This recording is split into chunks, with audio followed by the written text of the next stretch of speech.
વિદ્યાર્થી મિત્રો, આ વિડીયોમાં જોઈશું ધોરણ 9 વિજ્ઞાનનું આઈએમપી પેપર. તો વિદ્યાર્થી મિત્રો, આ પેપર મહત્ત્વનું છે, જેમાં આપણે સૌથી પહેલાં જોઈશું વિભાગ એનું સોલ્યુશન. તો અહીંયા જે ક્વેશ્ચન હું તમને આપવાનો છું બહુ જ આઈએમપી છે. અને વિદ્યાર્થી મિત્રો, ઇમ્પોર્ટન્ટ જે ક્વેશ્ચન બીજા છે ધોરણ 9ના અલગ અલગ વિષયોના, એ તમને ડિસ્ક્રિપ્શનમાં મળી જશે. તમે વિભાગ એનો જોડે જોડે ટેસ્ટ આપી શકો છો, પછી જોડે મને કહેજો લાસ્ટમાં કે ભાઈ તમારા 10માંથી કેટલા ગુણ આવ્યા. તો કયા દ્રવ્યને ચોક્કસ કદ હોય છે પણ આકાર હોતો નથી?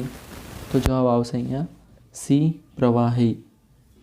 30 ન્યૂટન વજનનો એકમ ન્યૂટન હોય, બરાબર, કિલોગ્રામ હોય નહીં, દળનો એકમ કિલોગ્રામ હોય. તો 30 ન્યૂટન વજન ધરાવતા પદાર્થનું ચંદ્ર પર વજન કેટલું થાય? તો 30 ન્યૂટન વજન હોય એનું ચંદ્ર પર વજન કેટલું? છઠ્ઠા ભાગનું થાય, એટલે કે 5 ન્યૂટન જવાબ આવશે. NH3માં N પરમાણુની સંયોજકતા ખાલી જગ્યા છે.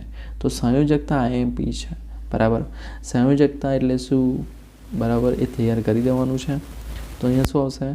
3 જવાબ આવશે, કારણ કે 3 H જોડાયેલા છે. જો એકલો H હોત તો એક જ સંયોજકતા હોત, પણ અહીંયા કેટલી છે? 3, એટલે 3 સંયોજકતા છે, મતલબ 3 ઇલેક્ટ્રોન હશે લાસ્ટ કક્ષામાં.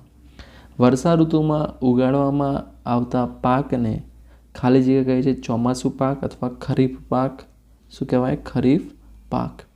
શિયાળામાં ઉગાડવામાં આવે એને શું કહેવાય? રવિ પાક. અને ઉનાળામાં જાયદ પાક, બરાબર. તો યાદ રાખજો. ખાલી જગ્યાને સૂકો બરફ કહે છે.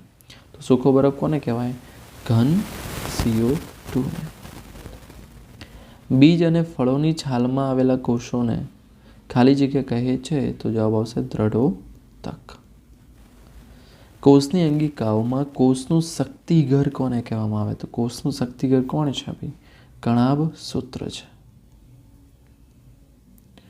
કણાભ સૂત્ર. અસંતુલિત બળોનું પરિણામી બળ શૂન્ય હોય છે, હા કે ના? તો જવાબ આવશે ના, કારણ કે અસંતુલિત બળ એટલે કેવું ભાઈ? એનું કોઈ ફિક્સ ના હોય. અહીંયાથી 5 ન્યૂટન, પેલી બાજુથી 3 ન્યૂટન. તો પરિણામી બળ કેવું હોય? અલગ જ હોય ને, 0 તો ના જ હોય. વાહનનું ઓડોમીટર શું માપે? તો વાહનનું ઓડોમીટર શું માપે છે ભાઈ? કાપેલું અંતર. તો કાપેલ અંતર. સ્પીડોમીટર સ્પીડ માપે. થર્મોમીટરમાં વપરાતી ધાતુની સંજ્ઞા કઈ છે? તો થર્મોમીટરમાં કઈ ધાતુ વપરાય? મર્ક્યુરી. તો જવાબ આવશે Hg. ઓકે. તો આ તો 10 ક્વેશ્ચન. હવે જલ્દીથી નીચે કમેન્ટ કરો કે તમારે 10માંથી કેટલા ગુણ આવ્યા. હવે વિભાગ બી જોઈએ. તો વિભાગ બીમાં સીમાં ડીમાં હું તમને ખાલી પ્રશ્નો આપવાનું છું, કારણ કે તમને મળી જશે. તમારી જોડે સાહિત્ય છે અને હમણાં એક્ઝામ છે, તો એટલો ટાઈમ પણ નથી કે વિડીયો પૂરેપૂરો જોશો તમે. તો પહેલો છે દ્રવ્યના કણોની લાક્ષણિકતાઓ જણાવો, મોસ્ટ આઈએમપી. ત્યારબાદ 12મો પ્રશ્ન કે ભાઈ નીચેની ઘટનાઓને ભૌતિક અને રાસાયણિક ફેરફારમાં વર્ગીકૃત કરો, મોસ્ટ આઈએમપી. આના અથવામાં જે ટિન્ડલ અસર એટલે શું? ત્યારબાદ ડાલ્ટનના પરમાણ્વીય સિદ્ધાંતની અભિધારણા લખો. પરમાણ્વીય ક્રમાંક અને પરમાણ્વીય દળાંક એટલે શું? ચેતાકોષની નામ નિર્દેશનવાળી આકૃતિ, મોસ્ટ આઈએમપી, બરાબર. એકદમ સિમ્પલ આકૃતિ છે. ઓકે, સોરી, અહીંયા હું જોકે ટ્રાય કરતો હતો પણ વાંધો નહીં, ચલો એકદમ ઇઝી જ છે, તમને આવડશે. તમને આવડતો વિડીયો લાઈક કરો. ઓકે. વેગમાનની વ્યાખ્યા લખી, તેનો SI એકમ જણાવો. તે સદિશ છે કે અદિશ રાશિ છે? એના અથવામાં છે જડત્વ એટલે શું? તેના પ્રકાર કેટલા છે, કયા કયા? દબાણ એટલે શું? તેનું સૂત્ર અને એકમ લખો. તફાવત આપો, કેપિટલ G, સ્મોલ g.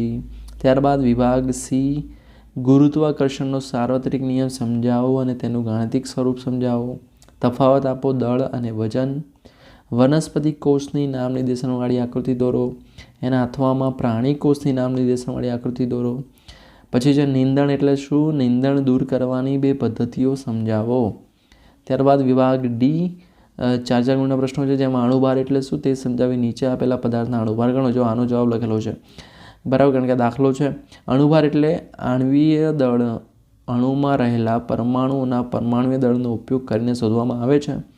જો અણુનું આપણે અણુસૂત્ર જાણતા હોય, આણ્વીય સૂત્ર જાણતા હોઈએ, તો તેમાં રહેલા પરમાણુની સંખ્યાને તે પરમાણુના પરમાણ્વીય દળ વડે ગુણી તેમનો સરવાળો કરતાં આપણને આણ્વીય દળ મળે છે. કોઈ પણ પદાર્થનું આણ્વીય દળ તેમાં રહેલા બધા ઘટક પરમાણુના પરમાણુય દળના સરવાળા જેટલું હોય છે.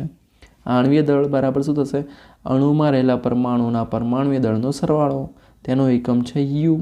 હવે જેમ કે અહીંયા CaCO3નું આપણે શોધવું હોય તો Ca કેટલા છે? C એટલે કેલ્શિયમ. કેલ્શિયમ એક જ છે તો 1 ગુણ્યા Caનું પરમાણુય દળ. CO3 બરાબર. C એક જ છે. કાર્બન કેપિટલ હોય ને જો સ્મોલ હોય તો એ આખી સંજ્ઞા કહેવાય. જો બંને કેપિટલ હોય તો આ પણ અલગ છે ને આ પણ અલગ છે. આ C કાર્બન છે ને એ ઓક્સિજન છે એટલે 1 ગુણ્યા Cનું પરમાણુય દળ વત્તા ઓક્સિજન કેટલા છે? 3 તો 3 ગુણ્યા Oનું પરમાણુય દળ. પછી આપણે કિંમત મૂકીને જવાબ મળી ગયું છે.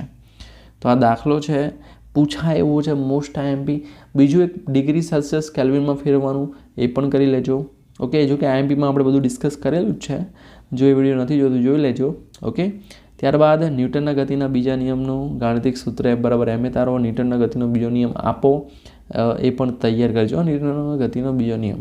સમસ્થાનિકો વિશે નોંધ લખો અને ઉપયોગો જણાવો. એના અથવામાં જે રુથરફોર્ડનો પરમાણુ નમૂનો આકૃતિ સાથે દોરવાનું, લખવાનું અને તેની મર્યાદા સાથે સમજાવો. તો વિદ્યાર્થી મિત્રો આ હતું most important paper. I am sure તમને આમાંથી ઘણા બધા ક્વેશ્ચન પૂછાય. જો કે બધી સ્કૂલોના અલગ અલગ પેપરો હશે. કેટલીક સ્કૂલમાં વધારે પૂછાઈ શકે, કેટલીક સ્કૂલમાં થોડું. પણ એકવાર આ જોઈને જજો જેથી તમારે એક કહેવાય કે ભાઈ તૈયારી પૂરી થઈ જાય, કમ્પ્લીટ બધું તૈયાર કરી દીધું. આટલા ક્વેશ્ચન આવડે છે, વેરી ગુડ. તો ઓકે, તો વિદ્યાર્થી મિત્રો ફરી મળીએ નેક્સ્ટ વિડીયોમાં. ત્યાં સુધી good bye, take care, all the best.